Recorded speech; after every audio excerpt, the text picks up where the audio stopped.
Hey, it's Matthew with Garagistic here to talk about our E30 Brake Booster Delete Kit.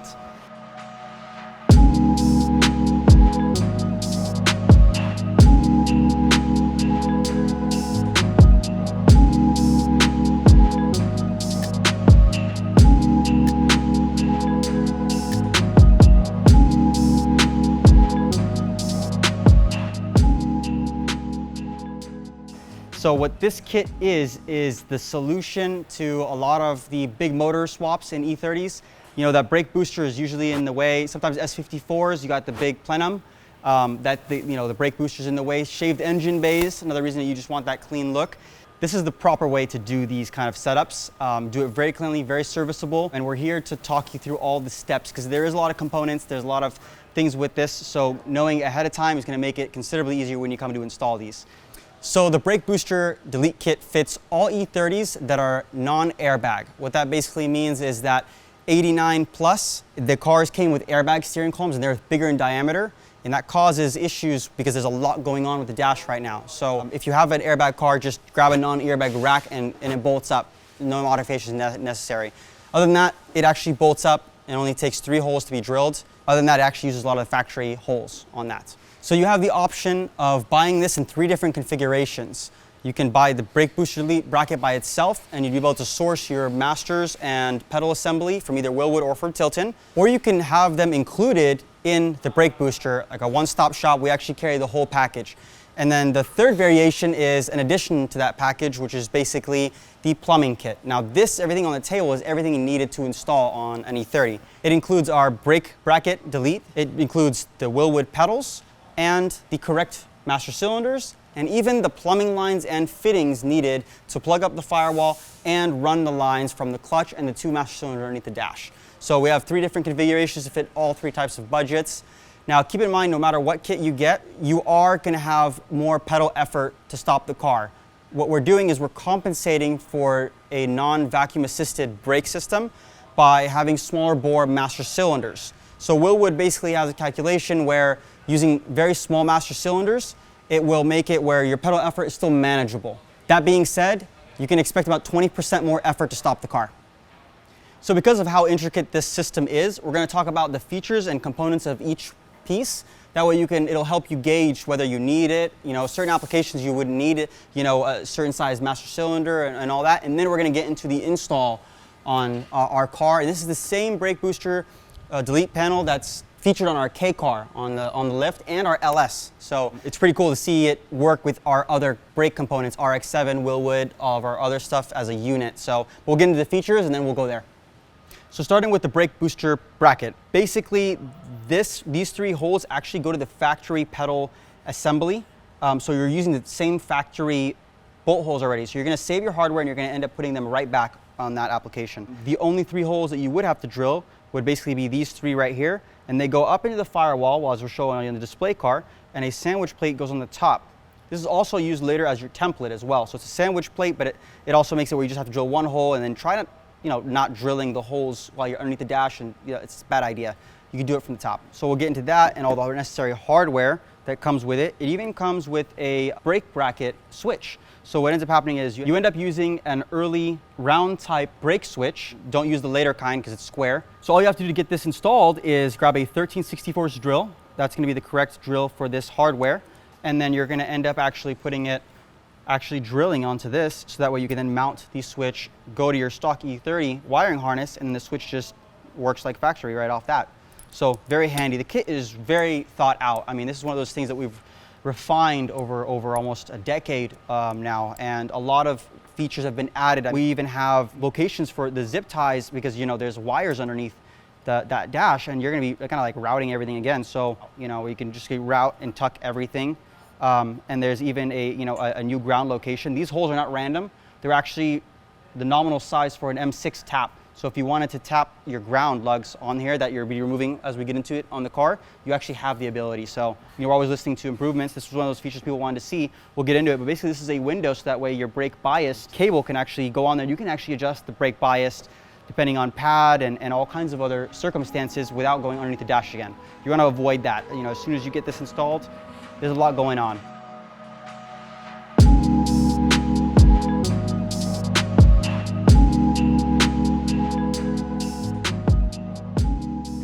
equally as well thought out as our brake bracket is the Wilwood components. You can use a Tilton or a Wilwood setup. There is some slight differences, but they still bolt up relatively the same on our bracket. We made them compatible for both of them. Now what you'll notice is if you have the Wilwood setup, you can basically put one over and one under. This is one of those things that we did early on to make it a lot easier to install. On our early models, these were flanged on both ends.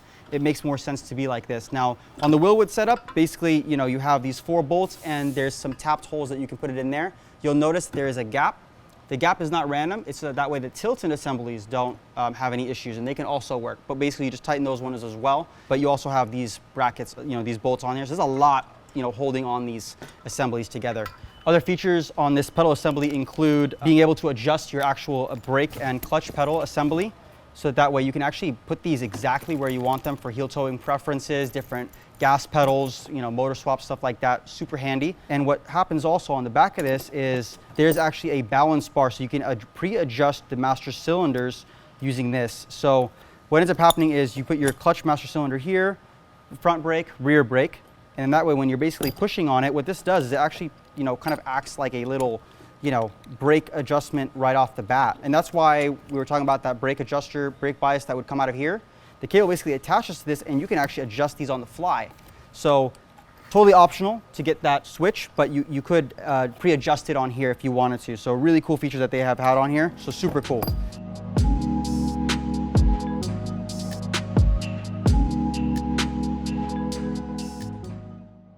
The master cylinders, that's when your setup comes into play, being very specific. Now, in our kit, we include a 3/4 bore for a master cylinder.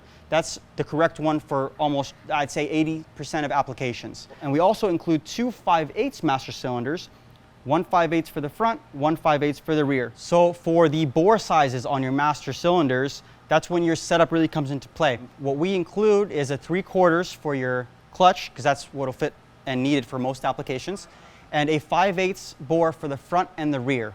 Now, why we include a bore that's so small for the front and rear is because you want the least amount of pedal effort to stop the car, especially if you're going to dual purpose the car at all on the street.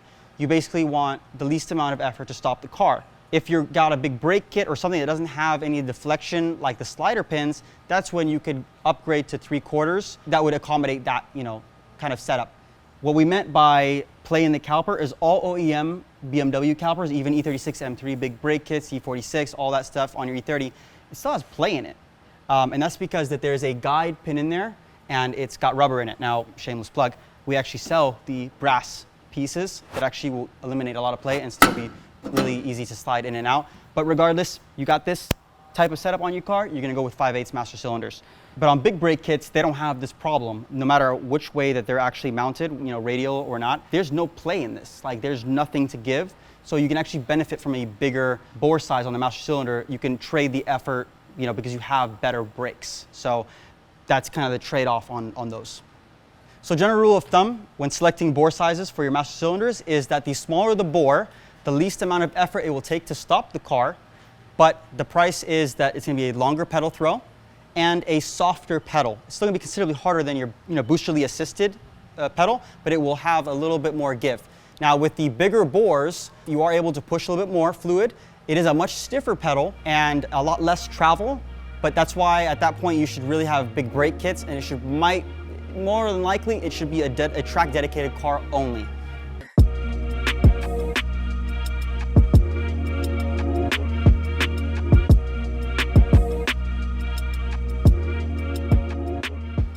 So the last piece of the puzzle would be the Boosterless plumbing kit. Now this is optional because not everybody's gonna need it. It's not perfect for everybody's application, but it does tidy up the kit and it does make it where you have the ability to plumb the clutch, the master cylinder, plug up the hole where the original brake booster used to go through the firewall, and have an ability to mount the reservoirs that come in your master cylinder kits. So every single one of these things, they actually have this setup. So what this does is it actually replaces the sandwich plate. So what used to be this on the kit could now turns into this. So this is the neat little thing at the very end where you actually have the ability to mount those reservoirs that came with the Wilwood pedal assembly. Couple cool tricks about this thing too is you do have the ability to get a Tilton 3-in-1 reservoir. I mean, I personally like that on our LS car. The other way to do this too is to get remote bleeders. Russell sells them a couple of other fitting places, and it's really cool to be able to actually mount the 3 bleeder screws and then run lines and actually run them all the way to the master cylinder, so that way making bleeding for these kits a lot easier. You really don't want to bleed these things in the car. It's the lowest point of the car. It's going to be a terrible experience. Wilwood recommends that you actually bench bleed them. We highly recommend that as well. But it is convenient if you just get the actual remote bleeders and mount them on there. So although not included in any of these kits, this is a super cool setup by Tilton where you can actually have 3 reservoirs in one. So it makes it where instead of mounting 3 of these, you can actually mount the 1 reservoir with the actual 3 divides in there. What's really cool about this though is that these holes on this bracket, we actually accommodated for both setups. So top holes actually go to the Tilton setup in all of their bolt pattern, and the other holes actually go to the Wilwood stuff. So that's why there's some random holes in there. They're not random. They're for both setups. So very cool setup. We actually run that on the Pandem and we run this on the K car. It's just a matter of preference. So if you guys have any specific questions as far as calculating, front to rear brake ratio or anything like that, Wilwood are the experts in that field. So it's best to contact them for that kind of stuff. But if it's anything related to the brake booster install in our E30 setup, then give us a call. So definitely use them for their expertise and use us for our expertise. Between both of us, you have all the help that you would need. So now we're gonna get into the installation process. So definitely get the bleeding out of the way and all of the configurations, the brake bias adjustment, way ahead of getting the packet on there. It's gonna just be in your way at that point. So when you first open up your master cylinders, they're gonna be configured like this. You're gonna definitely wanna take a couple of these things and reconfigure them. So you're not gonna be able to use this in this configuration. You're just gonna take that off, and there's a little cap that goes on, and that would then go on here. This ends up running to a hose that will then go all the way up to the reservoir, and then you have your choice whether you wanna run a bigger reservoir, smaller reservoir, the Tilton stuff. At that point, everything can change, but knowing that this will be underneath the dash.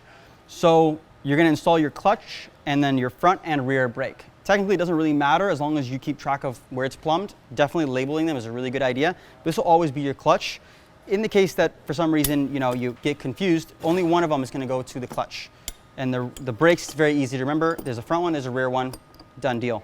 And then you're basically gonna install them all there, and that's when you start to thread each one of these and adjusting the brake bias front to rear and all of that. This is a balance bar, and basically you can adjust the actual swing between the master cylinders manually like this. And then this would be where your actual handle would go, if you wanted a remote adjuster. And you can just twist this, and it's threaded where it'll actually move this for you. But you definitely want to get it close either way before that starting that. You don't want to try to wind that thing, once this thing's installed. So, but yeah, pretty cool. Now, before you bolt it to the Garagistic bracket, now would be the ideal time to install your brake switch. This is basically the switch that turns on your brake lights when you press the pedal. You're gonna be losing that with the stock pedal assembly. So basically what you're gonna do to get this switch to work is you're gonna drill a 13/64 hole right here. Sometimes it's easier to just, to remove this with a clip. That way you can get the whole pedal assembly and actually drill on there.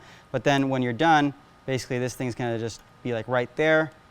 Early E30 brake switch is the only one that can be used. If you use a square one, this won't work, but the early round ones could be found easily, and on non-airbag cars, those are the most common ones anyway. But basically what happens is that way as you're pressing the brake, as it lifts, it ends up, engaging or disengaging, depending on your setup, your brake lights. So very well thought out. That's the time to do it with a 13/64 drill bit. So the other thing that you might want to do in your application is that if you're using a stock E30 bracket that pulls on the cable for the throttle, you're going to want to lob these off. You're going to basically cut this because that swing is going to want to touch these. That's only if you're not going to modify that bracket anyway. On certain cars like LSs and stuff like that, the better way to do it is to lob off the end of that, and we'll show you on the car, and drill multiple holes, and that way you can actually make your assembly and your cable adjustable that way. So, but if you want additional clearance, cut this, drill that for your brake switch, and that's all that's really needed. And then you could then proceed to install it on your Garagistic bracket after that. So if you don't have the ability to cut this easily, or if you feel more comfortable keeping these ribs, all you would have to do is measure 20 millimeters away from the clutch pedal, then go 9 millimeters deep, and you could just Dremel that area right there, and that would give you the swing needed for that, basically the gas pedal to swing around, just like that. And as far as the cutting of the throttle bracket, you would just cut 35 millimeters off the top of this. And these are the additional holes that we had drilled to give yourself a little bit of actual different adjustments for your gas pedal. Certain motor swaps react better to that anyway, so really cool modification to do while you're in there. But 35 millimeter cut off the top, 20 millimeters away from the clutch, 9 millimeters deep. Those are the two things to get this, or cut these and you're done. So regardless of either method that you choose, whether to cut or Dremel these, you're still gonna have to make this cut on this throttle cable. So again, 35 millimeters from the top, you will have to re-drill the hole, recommend a couple of extra holes, and this will be the necessary clearance that you need anyway for the rest of the assembly. So you've bench bled your master cylinders and you've adjusted the bias to get it really close to where you want it. Now is the time to install the Garagistic bracket. One side goes under, one side goes over. And then what you'll end up seeing basically is that the 3-hole side is on the Firewall side, pedals are the other way. It won't go the other way, so you don't have to worry about that. And you'll also know that it's correct when you basically have it all adjusted. Obviously the master cylinders would have been installed on here. And then this is lining up in this window, so that way this is where the cable would come through if you did want to have the actual adjuster. So you'll know you have it correct. It won't go the other way, but that's a nice little check to have there. So the first bolts that you're going to install are going to be these ones right here. There's going to be 4 bolts right there using the 1/4-20s. And basically, you should get these hand tight. They kind of just hold everything together. Like I said earlier, Wilwood, there will be a small gap. It's not relying on these bolts. It's relying on the bottom bolts. These are additional. But if you're using a Tilton setup, this is what it would be using. So that's why there's that many holes. So you're basically just going to line it up. Just like that. Just going to get them hand tight. And then that's going to line a lot of stuff up. And you want to get them snug, but you don't want to get them tight. I mean, you still got the other 4 bolts on there. So there's a lot of stuff holding this on there. And the 5, 16, 18 then go on all 4 pegs that are sticking out.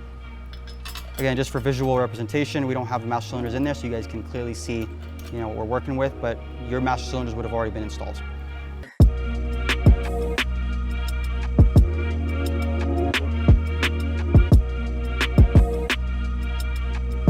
So now that you've gotten this far, it's time to put them on the car. We're going to be using our yellow brake booster bracket off our display car to show the installation process, but it's identical in every way. Now at this point, you've already bench bled these, you're ready to go. You've done all the modifications, the brake switch, the throttle, everything. This would be a good time to loosely put these on. That way you can kind of fine tune them while you're underneath there. With all that said though, definitely don't try to install this with the dash still in place. It might be able to get done that way, but it's very difficult. You should really just get it out of the way, do a proper install, bleed everything, and then put everything back on there. So refer to the factory manual on how to remove the dash, and then you can be able to do that. Perfect time if your odometer doesn't work to get odometer gears and do it that time.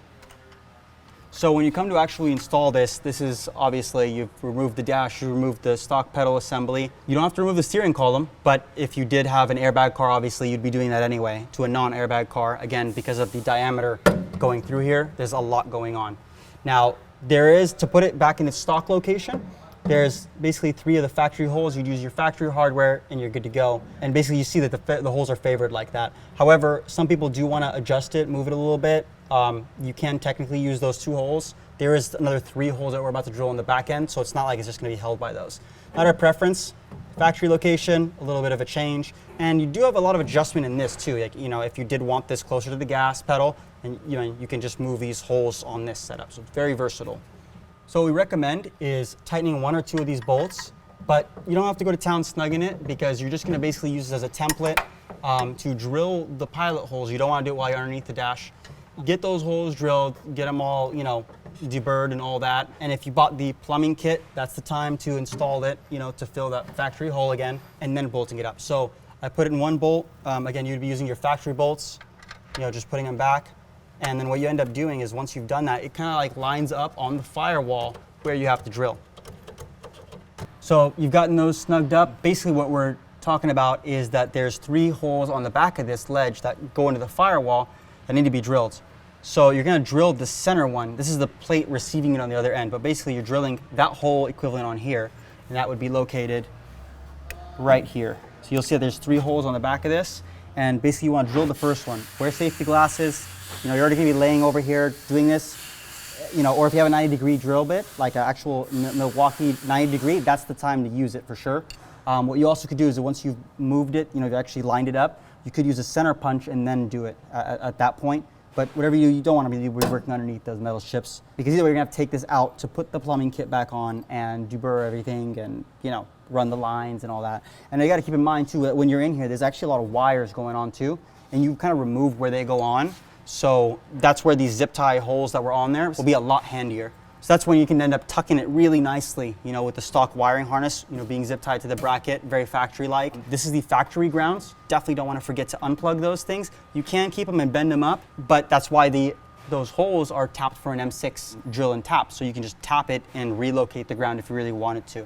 It can add as much or as little work as you'd like. Now's the time though to really clean it up if you get the chance and tuck the wires and stuff. You're gonna really appreciate that, especially there's a lot of stuff going on underneath this stash now. So showing it from the top, since this is already a pre-drilled setup, you're gonna start with the middle holes, which you're gonna end up doing, and then drill the other ones. And that's when then this plate would then go on. If you're running our, you know, kit without the plumbing kit, if you're running our plumbing kit, then there's a bracket that comes off of this. But either way, you would have this plate that goes on there.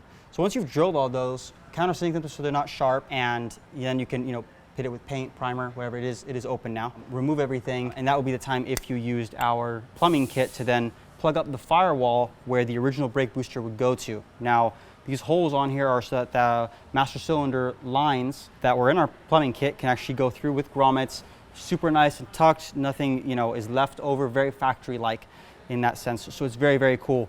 The other thing that you might want to plug up, and it's sold separately, is our clutch delete. So these holes are going to be open now because you know, the actual OEM master cylinder would go through there. So we actually sell a handy little plastic plug that goes in there and plugs that up, and that will make it where you're not getting a nice little breeze going, you know, while you're driving. So once you've drilled those holes, and before you put this bracket on, you're going to pull everything off. Like I said, deburr it, paint it, primer it, whatever you need to do. And now then the time to actually put this firewall delete, because it's not going to be easy to do it after. It might not even be possible in certain applications. So you just put it in here, just like so. You grab yourself a buddy, put him in the engine bay, and that way he can tighten it using provided hardware. So now that you've installed this, if you did get it from your plumbing kit from us, now would be the ideal time to do the other good upgrades that Garagistic offers. So you can start with your clutch stop. So the stock one is very small and not adjustable. We basically make a plastic injected version. This helps basically be able to engage the clutch when you want it to. Just tighten it down with the jam nut. Ta-da. The other thing that you should probably do is probably plug up those clutch holes like we were talking about. Garagistic clutch firewall plugs. So these are really cool. Open them up. One side goes on firewall side. One side goes over here. You tighten it, a couple M4 bolts. Same thing for the other guy right here. It's Garagistic exclusive. Lastly, the cool thing is that we really make an ideal time for it is the accelerator bellow bushings, and those will fit on even guys not running the boosterless setup. It basically just replaces the factory rubberish pieces that are on your throttle with a nice acetal piece that's self-lubricating and getting rid of all the play. So perfect time to do it. Now that you're gonna basically gotten this far, you're gonna end up putting the throttle back on. Again, you probably destroyed those bushings pulling them out. Really should just replace them. All it does is it fits nice and snug just like that. Obviously, we've done our 35mm modification already. And it's gonna kind of show you guys just, you know, why that happened. So once you're in there, that's nice. Like that, just let it sit. Look at that, this is beautiful. So it's still lining up, you know, really well. But again, this is why you might need to cut that area in the bracket, and you might not, depending on your motor and throttle cable. So yeah, and you got no more play, which is pretty awesome. No squeak. This is an awesome upgrade for any E30. That part number was also used in a bunch of E28s, E24s. There's going to be a link in the description showing, you know, the cross-referencing numbers.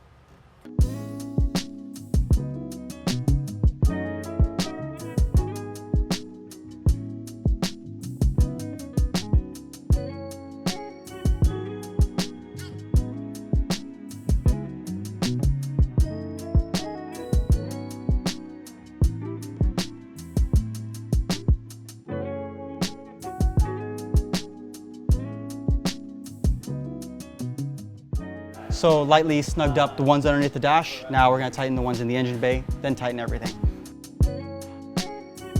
Just to clarify on our plumbing kit, there's a couple lines and where they go and everything like that. So when you get the Garagistic plumbing kit, there's gonna be one line that's really long and then two that are shorter. And what this is actually everything that you need to plumb, you know, the whole setup. Now on your clutch line, that's the longest of them. It's a -3 AN on both ends.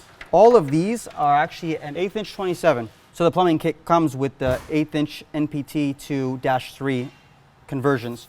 What you would do is you'd basically put those in all three of these, putting them, you know, the way that you want to put them, obviously, like so. Now these are the type of fittings that basically when you tighten them, they will seal. All of these lines have a -3 on one end. Only the clutch line has a -3 on both. Now, if you're gonna put your clutch on first, you're gonna put in your -3 on this side, and now this is where the additional fitting comes in real handy. So if you're doing a BMW motor swap or a metric motor swap of any kind, it actually converts it from a -3 to a metric. So that's very handy. But if you're doing an LS or any of the aftermarket throwout bearings or anything like that, basically you would just not need that metric conversion. You just throw it, drop it like that, and you got a -3. That would go straight to the clutch setup. On these are super handy on the brake side because there's still -3 on this side, but this is the M1015 found on BMW brake lines, on your hard lines. So these actually go straight to where the original units used to go. So super helpful there. So I'm just gonna turn these so you guys can at least see what I'm doing here.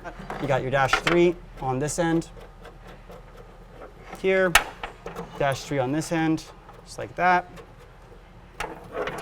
These would all then basically, the grommets, these would actually go through that plate over there. So assembling this ahead of time, you know, these actually come pre-assembled. We just wanted to clarify, you know, how this side of it is routed when everything's unassembled. So basically you got your lines over here.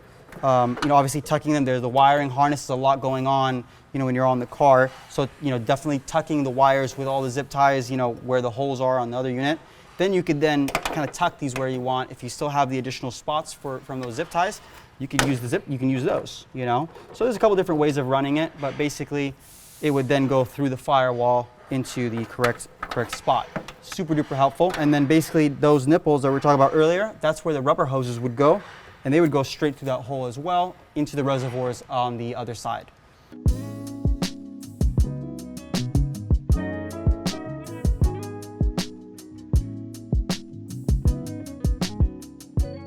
And that's it. That's all there is to it, to installing the Garagistic Boosterless Delete bracket. If you got any questions, if we didn't cover anything, or you want more, you know, details about certain process, message us, email us, call us, comment, somehow get a hold of us, and we'll be able to answer any questions that you have. So thanks for watching.